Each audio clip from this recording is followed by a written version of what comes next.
Victory. Yeah. Victory 008. Victory. Yeah. Slick Rick, it's an honor to meet you. Thank you, man. Nice to meet you, too. Yeah, thanks for everything that you've given us, music, life, stories, the whole thing. I just want to just say straight out the gate, needless to say, your music has traveled with me, with Eddie, with all of us for many, many years. We feel blessed that we're all still alive to be able to share that with you. Thank you, family. Appreciate that. Welcome back, bro. It took a minute, but man, did you deliver on this album, start to finish. What an amazing body of work. Oh, I appreciate that. Yeah, just trying to feed the public, Yeah. Yeah. Let's go back to that space when you realized that there was something you wanted to say. It had been a minute since you made an album in full. Obviously, really good people around you. But, you helmed a lot of this record yourself, like you've always done in the studio, producing it, making it. Right, Where did the fire start to build in you again? Well, no, it's always burnt, you know what I mean? I was just waiting for an opportunity to hit the fresh air, Yeah. So once the opportunity got out there, had to go through a lot of roadblocks, you know what I mean? I had to go through a lot of false accusations and stuff, Mm-hmm. And then once I'm out in the air, get to feed the people, get to bring hip-hop back on the surface. You and Idris obviously have a great relationship and a great friendship, and this project's been very important to him. I've known Idris a long time, and I think that everybody now knows what a huge music fan Idris is, as well as a musician and an artist himself. So how did you meet him? Well, we met at a party, and we clicked. We had chemistry. Sounds like it's on brand for Idris, right? Yeah. That sounds like Idris. So, he's into hip-hop, you know what I mean? And the whole Wired days, Yeah. So we connected, we had chemistry, and we decided to work together and make an album. And that's what we did. We flew to England, hung out, put our ideas together, our scraps together, came up with a nice little album for the peeps. Made sure it fed him first, and then we put it out to the public, It's got a very specific feeling to it, which is, to me at least, and I've watched the film, I've watched Victory, which I thought was really moving at times and really powerful at times, fun at times. It covers the whole human experience and emotion. Right. But to me, it really brings your whole life together. And this very unique set of circumstances of being born in South London, being from Jamaica, ultimately, as far as historical and legacy is concerned and family history, but also spending a lot of time in America. So, I mean, at what point did you realize that this was kind of almost Victory is like a life story? Yeah. It's like a soul being raised in different areas. Like my parents are Jamaican. I was born in England, and I was pretty much raised in America. So the three of them together made me, So that's who I am, Yeah. Like that. Wow. The feeling of going back to the UK as well and starting this album in London. Right. And getting a sense of because that definitely permeates through the film and in the album. I mean, gigs being on Stress, and a lot of the video in the film was shot in London. How sort of does it feel going back there and reconnecting with that place when as a young music fan, I knew you were from the UK, but I saw you as a product of New York. Right. No, it's a good feeling, you know what I mean? To go back to your birthplace as a music celebrity, you know what I mean? Yes. For like the second time, you know what I mean? Yes. It's a good feeling, you know what I mean? To, just step there twice, like, what's up, cat? Celebrity. Nice to know you. Yeah. Man, it's like that. Yo, I love it so much, man, because you are a forefather of the most popular music in the world, like some of the most influential music in the world, and a lot of that comes directly from you. So to contextualize you before I ask a question, like this is like if Chuck Berry was still around making music. Like you helped create what we're seeing today on a global scale. Do you ever take a moment and then not only to look back at, it's got to be surreal that this even exists in the way it does as someone who saw it as it was birthed. Right. Is that weird to you to see this? And to still have something to say, almost 40 years later?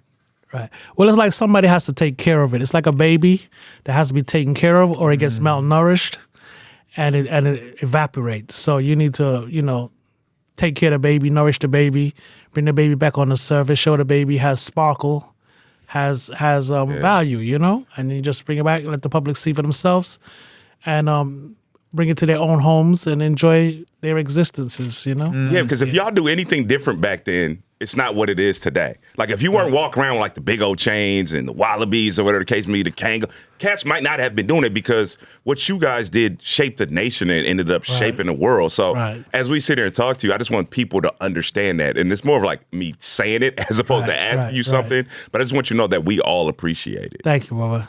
Yeah. Well, that was our growing up, you know what I mean? We grew up in the crack era in America, and a lot of drug dealers at that time had enormous wealth. So what they did with their wealth was they brought large jewelry and nice cars and stuff like that. So when rap came about and we was able to get all of that stuff legally, we just imitated what we saw with our eyes. You know, once you see beauty, you should harvest it, no matter, you know? So we harvest the style, the size of the jewelry. It was a different day, you know what I mean? So you can't, it's like dinosaurs versus ants, you know what I mean? Come to the jewelry game, you know? So when you see that type of beauty coming out of young black youth that was selling crack, no diss or nothing, you know? Yeah. You incorporate that kind of beauty into yourself and then you just run with it.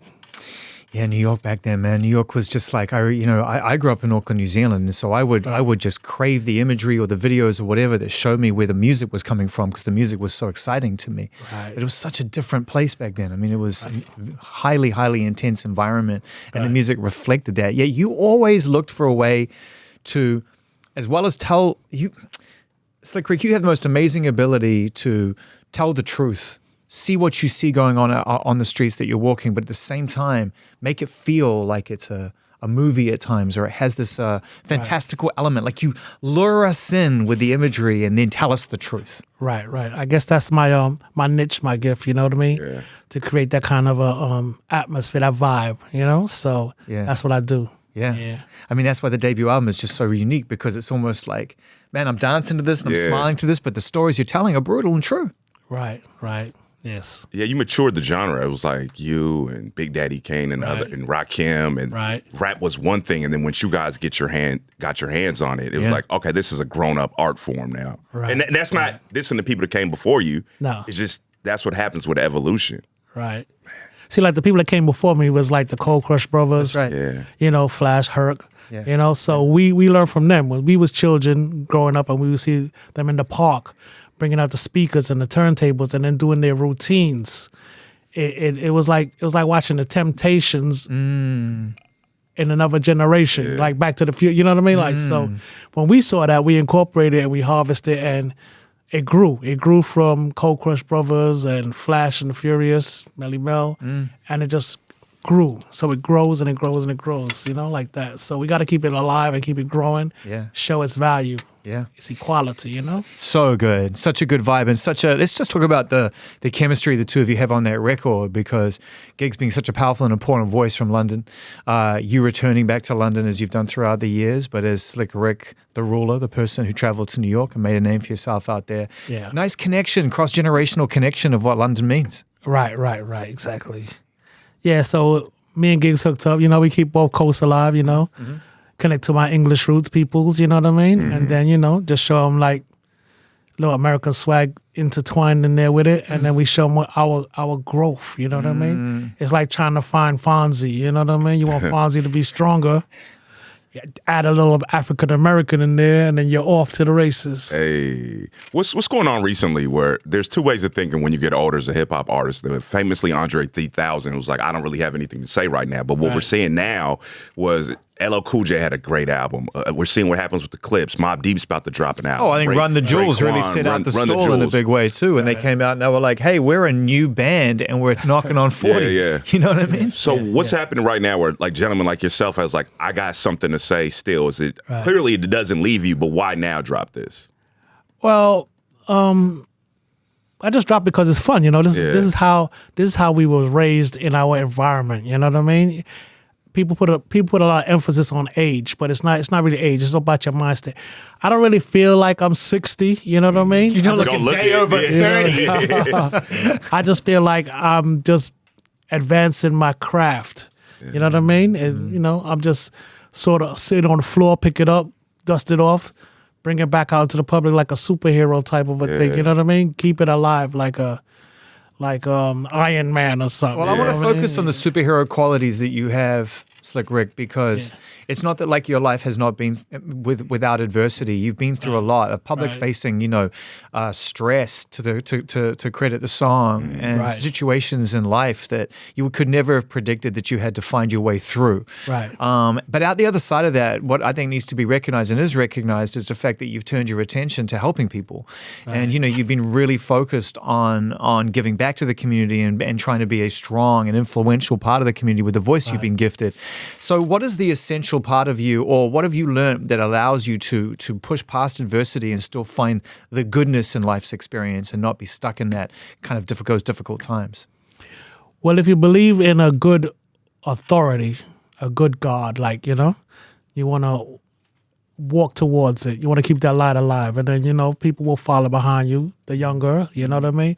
So we need like a moral compass, you know what I mean? Even in my environment, my hood, the bottom, we need a moral compass. So we create a moral compass for ourselves to guide us and help us grow in our craft and entertain and create our environment and enrich our environment. So yeah, it's really about making sure that we have a moral compass in front of all of us. You know what I mean? Like that. Yeah.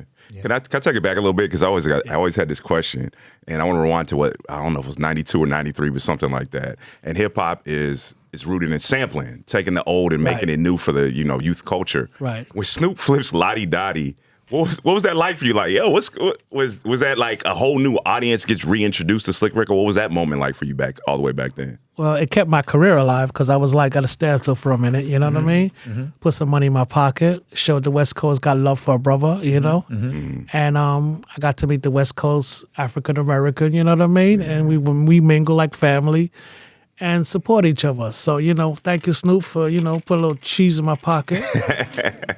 And, keeping my name relevant. Oh, listen, I mean, the voice and the words speak for themselves, not just across your music, but interpolated and reinterpreted over 1,000 times, sampled over 800 times. You did that. Right. And, I even think back as recently as the last of 6 years, I'm trying to put a timestamp on it, but Nas, you've collaborated with multiple times and most recently on this record. Right. Cop Shot the Kid, that's one of the most powerful samples. The way that just rips with tempo. Right. I mean, that must have been when you heard that beat, just like, they flipped the shit out of that. Yeah, he did a good job with that one. Really good job with that one. Yeah. Working with Nas, obviously, you've got this relationship with him, and he shows up on this record and delivers as he always does. What do you love working about? What do you love about working with Nas? He's a humble brother, you know what I mean, with all that success.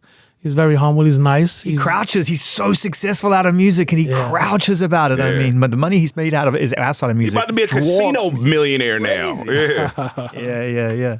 Yes, it's good. It's good to see a young brother coming up and getting show we could be if we drive that hard. If we choose to be that, choose to go the millionaire route. You know what I mean? Yeah. If you can do it and you enjoy your existence, then do you? Yep. Yeah. One of the things I love about watching the film is the fact that we at the very end in particular we get to see how you're able to travel with it. To record in Paris, to record in the UK, to move around. There were shots in the film that were taken in Africa, which is amazing as well. And so the whole experience just feels very global. What was it like recording in France? You look like you're having a great time when you're in France. Yeah, it was a beautiful time. We flew from England over there. Yeah. So Idris got a house in France too. So we went over there, spent some time over there, did the album, some of the album over there. Yeah. And I get to mingle with the big dog, the celebrity, the movie star, So what's it like rolling with the movie star? What's it like rolling with him? What's that like? It's a good feeling, you know what I mean? Open some doors you can't open without him, you know what I mean? So it's a beautiful thing. I appreciate his help, and his love. And I get to hang out with my homie from The Wire. That's where he came from. That's how his beginning was how we talk anyway, and how we interact with each other anyway.